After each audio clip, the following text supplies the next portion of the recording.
natin na hipuin ang buhay ng bawat pamilya, lalo na yung mga OFW na matagal nang hindi nila kapiling ang kanilang pamilya.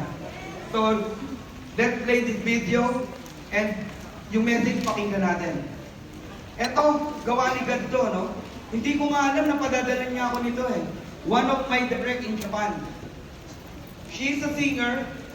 Pinadala na ako. Sabi niya, kung pwede lang akong lumipad dyan, wala akong magagawa kundi sendan ka ng video. Eh, sabi ko, mukhang bagay ito sa closing namin. So, sino gumawa? Si God. Ni-request ko ba na gumawa siya nito? No! So, please, watch this video. Listen with all your heart.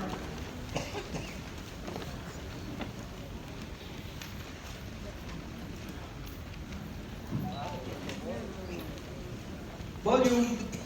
Pakiulit. Oh Lord, sana gumana.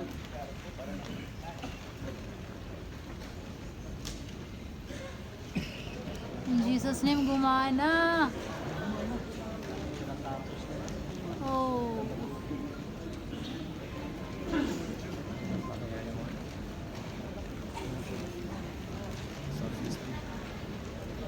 Okay, bago to i-play,